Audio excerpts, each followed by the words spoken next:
Kind of looks like a coconut, doesn't it? A little bit. So that is my Highland Madagascaran coconut, which is really not a coconut. But it looks a lot like a coconut tree. Everybody wants to grow a coconut tree. It won't get big coconuts, but I'm not sure if it gets little ones like the Chilean wine palm to eat later. But I have a video on this tree. It's Becaria Phoenix alfredii. I'm up at my ranch inland, pretty far from the ocean. It gets really hot here up in Winters, California, at my ranch here. And somebody wanted me to do an update on this tree a while ago. I thought, well, the longer I wait, the better of an update it'll be, right? Because it'll change. So it's doing really well. The older fronds did have some tip burn, which I'm not sure if that was sun, frost, whatever. The newer fronds seem to be in better shape. And right now it looks to be about 7-8 feet tall. And trunk is probably, I don't know, 10 inches across or something like that. But it's a beautiful tree, guys. I think this is, and like we are up in this is a serious climate here that gets super hot. And this tree seems to revel in the heat. It's growing really quickly. The question I have for it is will it, as it gets a little bigger, will it stop ground tipping? Now, if you go to the North Shore of Hawaii where it's really windy, or anywhere where it's really windy, where coconut trees grow, you'll see they all look like this anyway, even in the tropics. And we get beat by winds here. Here's my Brahia brandegii, and they get kind of beat up by the wind here because the wind comes howling through here. It comes in from the west. But if you're wondering over there, that's a hybrid between I believe a canary palm and a Phoenix rupicola. It's certainly a rupicola. The other parentage is sort of arguable.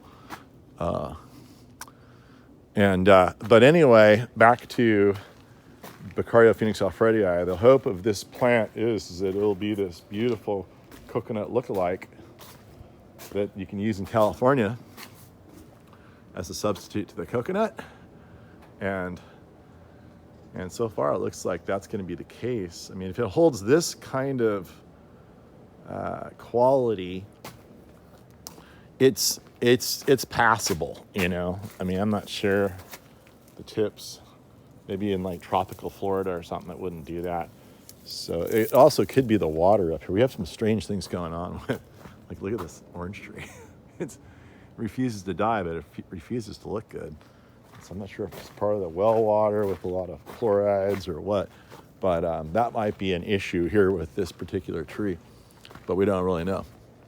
But anyway, eventually though, it's going to give us big, beautiful trunk and some shade and overhead foliage, and it'll help to screen this power pole from the vantage of the house.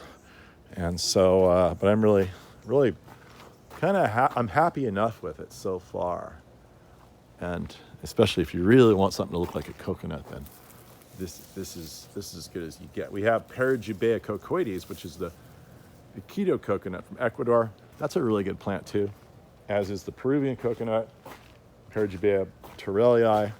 But they have sort of an olive green color, whereas this one has the true sort of lime green color of a true coconut. And I would say that if I didn't know about this plant and I was just walking by it somewhere in the tropics, I would be like, oh yeah, that's a coconut, you know. And actually, this tree gets a straighter trunk than a true coconut, which is kind of nice. Having a leaning trunk is kind of fun if you want to kick back by the pool. But if you want an avenue planting, you want more of a formal look, and this tree has a much straighter trunk.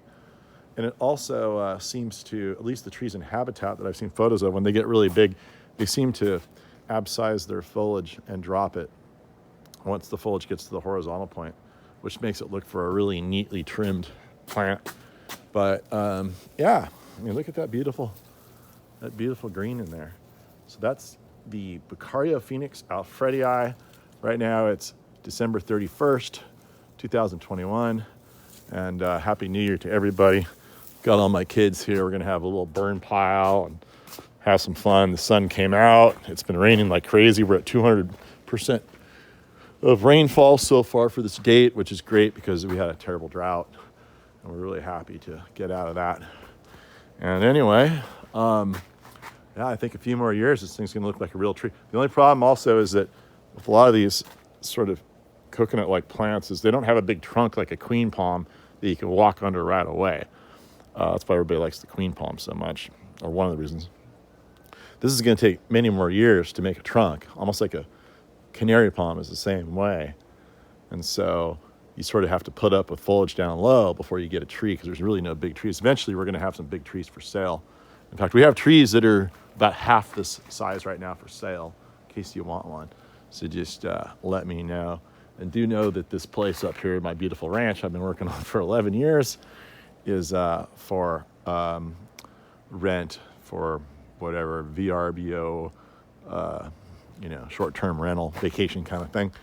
And you'll love it here, especially when it's foggy in San Francisco. And you want to get out of that. It'll be 85 degrees right here. I'll just give you a quick little view of one other interesting one here that's growing out. This is your hybrid queen palm, hybridized with Syagrus romanzophianum is the queen palm. Its cousin is Syagrus schizophylla is the other parent, and it produces a really beautiful dark green foliage. It looks a little bit more like a Kentia foliage, and it's hardy to sun, wind, and everything else. And again, it's super windy here, and it holds its foliage pretty well. It still gets a little bit beat from the wind, as you can see there. But it's another great feather palm. I decided to put this one here in the corner, and got some card stripes down below it, plant that I developed, and temporary little retaining wall until we get the rock wall in. And I think that's pretty much the end of the video for the moment. Have a happy new year.